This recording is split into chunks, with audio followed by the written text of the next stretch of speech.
Hey guys, just a reminder, this is not official medical advice. For such, please seek an appointment with a licensed medical provider. Hi, this is Dr. Tom Rogers coming to you with a weekly podcast of the Common Sense MD. Today we have a special guest. He's been here a couple times before. His name is Jake Hubbard. And if you ever get your grass-fed beef at my office, through my office, that's where it's coming from. You know, we've done a lot of shows about Brookhaven Farms and all the wonderful food that you produce there. I mean, literally, since I've met you, we have not bought any beef, chicken, eggs, milk from the grocery store. Never. And that's been how long, a year or two? Yeah, it's been about a year. We started in January 1st of 2024. Or no, 2025. So, well, it's changed the way that we shop, and certainly I'm such a big believer in your products that in at least my Tri-Cities offices, I have freezers in every office to where you can order it from him, but he delivers it really to my offices so you can just pick it up. That's I right. mean, I'm just a way station for it, mainly because I want mine delivered. I don't blame you a bit. It's easier for me, but it's really very helpful to all our patients. They don't have to drive out to Limestone into the farm and get it. Yeah. So, but I'm a big believer, Jake, in what you're doing. And the reason I wanted you to come today to the podcast is to talk about eggs. Yeah. You know, we always hear about eggs being the perfect food, and we're going to talk about that a little bit because I'm a big believer in eggs. But when you consider the types of eggs and the things that can get into your eggs, you better think twice. That's right. And that's why I want to talk about this. Yeah. Do you consider eggs to be the perfect food? I think that eggs are the perfect food. I also think that the chicken has one of the greatest superpowers of all the animals. Why do you say that? Well, if you think about it, a chicken can take bugs and grub and pieces of grass and other things that we supplement their diet with and turn it into an egg. They produce one almost every day, and we can get a bunch of vitamins and omega-3s and 6s and protein and calcium. We can get all the things from an egg. And do you think an egg is more nutritious than grass-fed beef liver? Is it right up there, 1 to 2 maybe? What would you say? I don't know. I think those are top 2, aren't they? Those are way up there. I take both of them every day. I eat an egg and I eat liver every day. So I don't know. I think an egg would keep you alive longer. Maybe, I don't know. It's more sustainable. I mean, it is certainly more filling. Right, and at the same time, everybody can have some chickens, but it'd be hard to eat enough, beef liver to keep you going. And it takes a long time to produce a grass-fed, grass-finished beef, and so you can only get a whole liver every 2 years, but you can get an egg every day. Yeah, that's exactly right. It's so easy. So before we get into why eggs are so good for you and why your eggs are great for you, tell me, how many eggs do you deliver weekly? This is just astounded me. How many cartons of eggs do you deliver? It's a bunch. We deliver around 10,000 dozen a week. 10,000 dozen eggs. That's a lot of eggs. It's a lot of eggs. That's a lot of chickens. How many chickens is that? I tell you, Tom, I get that question all the time. I don't know. It's a lot. When I go out there and try to count them, you have too many eyes looking at you and not enough time of the day. So we have a lot of chickens. A lot of chickens. Isn't it BS where people say these are cage-free chickens? Isn't some of that? I mean, these chickens that they sell they're not cage-free, are they? Well, they are. They are cage-free, but that's not a statement that means anything. No, it doesn't mean anything because all chickens are cage-free in the United States now. So it's illegal to have a chicken in a cage now, and so they, if you see, like, we call that greenwashing. So if it says cage-free or free roaming or all those types of filler words or marketing words, that's all they are. They're just marketing words. So you really have to get down to how the chicken is raised, the environment it's raised in, as well as its diet. I've said it before, but you are what you eats. So if your chicken is in a bad environment, if it doesn't have clean air, if it doesn't have sunshine, if it's an unhealthy chicken, then you're going to eat an unhealthy egg. What makes it, I worry a lot. I've done some podcasts on man-made diseases like Parkinson's disease. Yeah. I just did one on that. And these pesticides are killing us, aren't they? Because Yeah. we're living a long time. It takes a long time to manifest a disease like Parkinson's from these pesticides.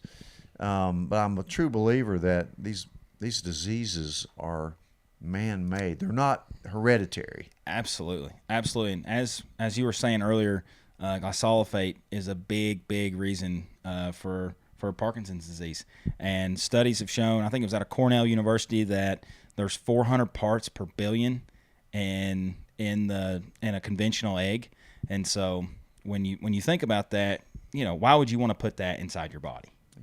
Yeah. So I mean the glyphosate, all the things, when you have a pasture raised, regenerative raised egg you're eating, it has 3 times more vitamin D, and you start thinking about it, and it's like, well, yeah, it would have 3 times more vitamin D because the chicken's outside.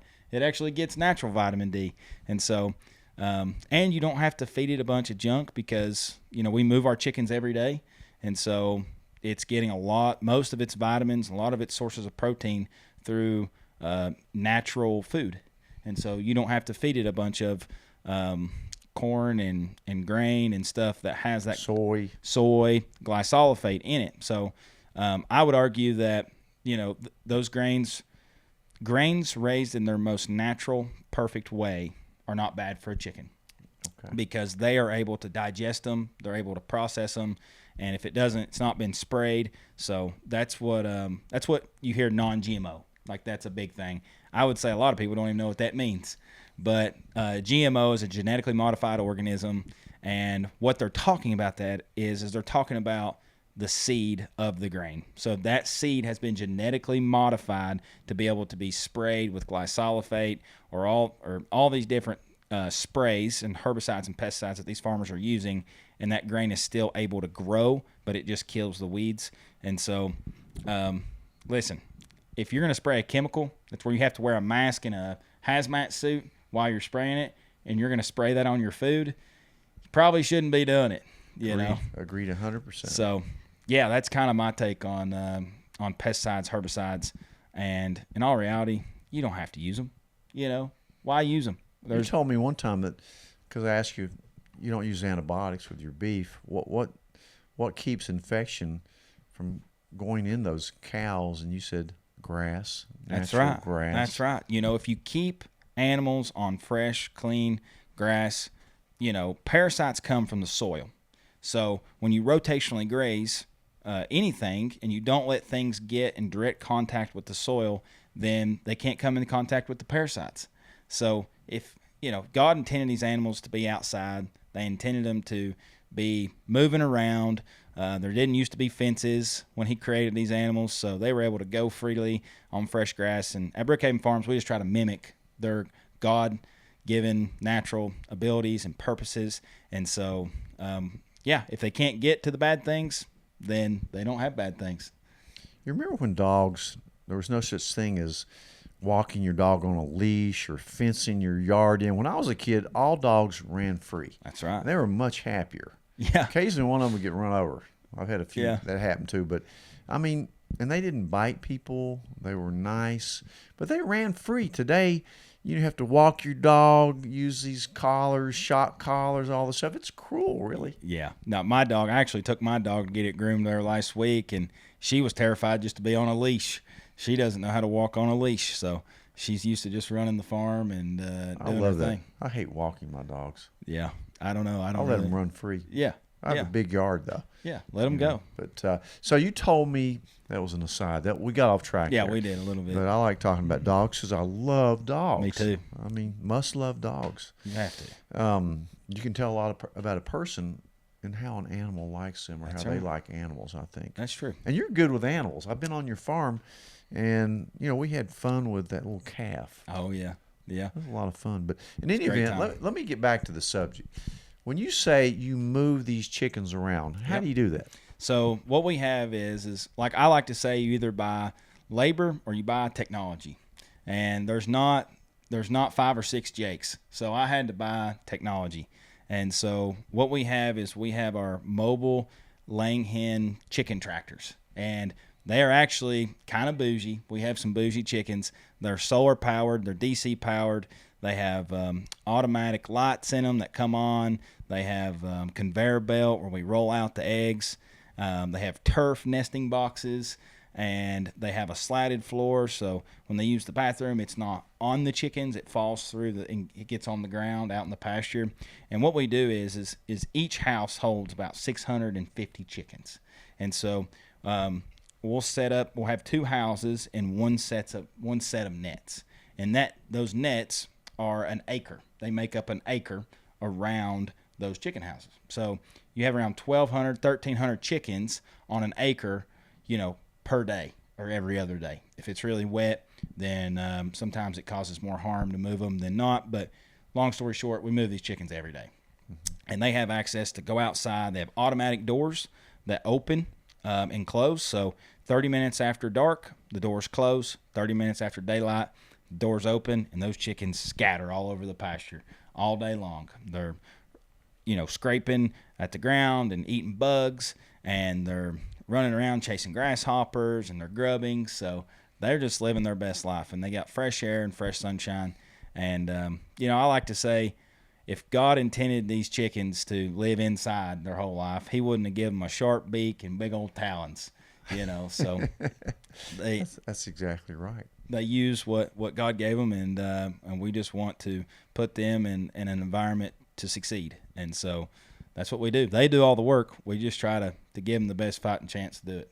So. If I was a chicken, I'd want to live in your bougie chicken hotels. Do they sleep well at night, you think? Oh, I guarantee it. Every night about 30 minutes after dark, to bed? They go to bed on their own, and they're in there. They sleep well? Oh, yeah. They got roosting bars. We got to make them sleep well. They got to lay us some eggs, so I hope they're sleeping well. You can tell when you have one of your eggs and you crack it open because it just looks different than an egg you get at the grocery store, in my opinion. Oh, yeah. I think it looks a lot different. It's a lot darker yolk, and, and to me, I can eat a bunch of store-bought eggs, but when I eat our eggs there at Brookhaven Farm, I can only eat a few of them because they're so nutrient dense. And they're bigger.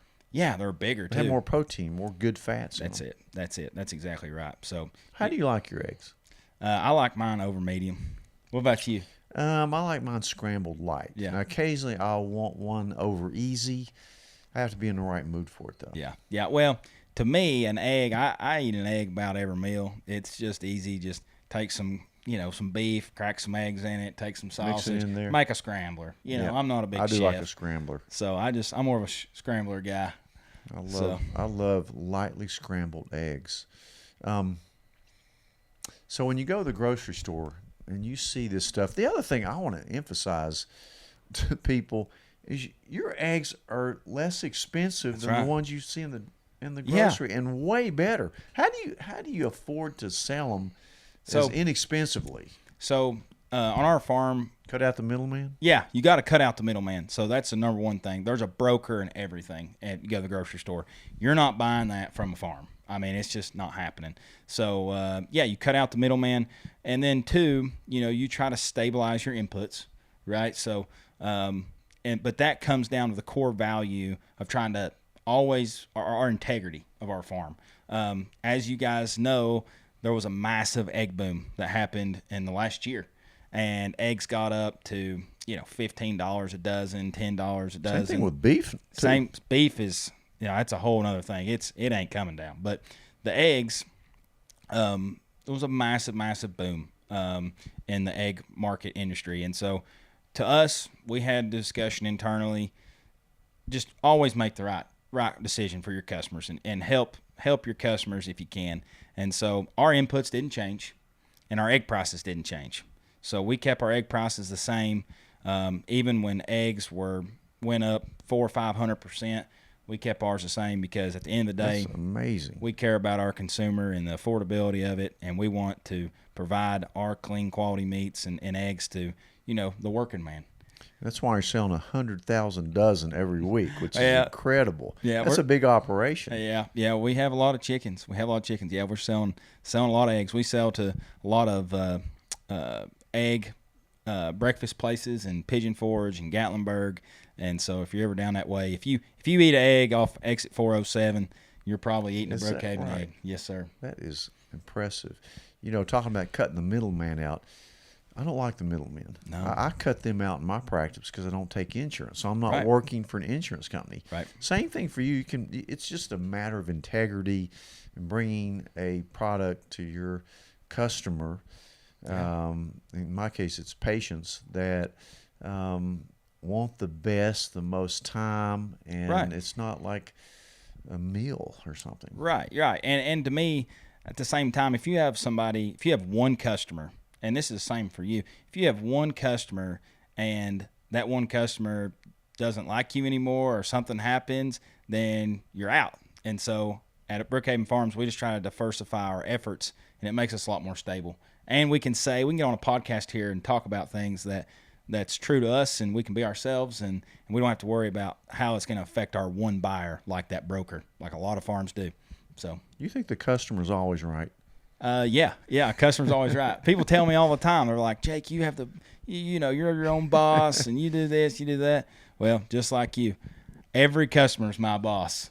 So I have a bunch of bosses. The customer isn't always right, but you have to treat them like they're right. Absolutely. Listen, You have to suck it up sometimes. Yeah, People can be people. people can be people, but no, we've never really had any bad experiences with our customers. We're really, really blessed, and our customers have kept us living our dreams, and it's really just like you guys, and I think that performance medicine, following their practices, following the functional medicine, and paired with eating clean and making sure you have clean quality meats, it's a double-headed monster, Jake, I trust the food that you put on my table is the bottom line. I appreciate that. I wouldn't even care about the price, but the price is even better. Yeah. So, I'm on a routine where we have a standing order every week, and I just think, God bless you for that. Well, thank you. I you. mean, Thank not you. only for doing these podcasts, but for being friends, Yeah. but also for just providing a service that to me is a godly service. Well. Because people need to eat good food. Well, thank you. Yeah. And you do such a great job with that. I'm very proud to know you, and thank you're you. so knowledgeable about all this stuff. I mean, you're the ultimate farmer, in my opinion. You really are. You're doing it right, regenerative, organic. I mean, no pesticides, no hormones. right. I mean, it's just incredible what you do. And eggs are good for you. That's right. Well, it's an honor to be able to wake up every day and make so many souls happy, not only our customers, but our animals. I feel like they're happier when they're raised right, and it really is an honor to know performance medicine and get to collaborate with them guys and put our heads together. And really what we all want to do is just help people. That's right. I mean, I want to help families. I want, mom and dads to feed their kids healthy food, and you guys heal so many people through what you guys do, and I think this is a big movement, and I thank God for the opportunity I have every day to do what I love and try to help as many people as I can. So, Well, if you can get over yourself and serve others, that's right. it makes your life purposeful, and that's what you're doing, and we're proud of you. Well, Thank you thank so you. much for all you do. Guys, think about eggs. Think about one of the perfect foods that was ever invented by God is eggs, and That's right. the right kind of eggs. Jake from Brookhaven Farms, thank you so much. I'm sure we're Thank going to you. do a lot more of this. That's right. That's right. We'll see you guys next week. Thank you.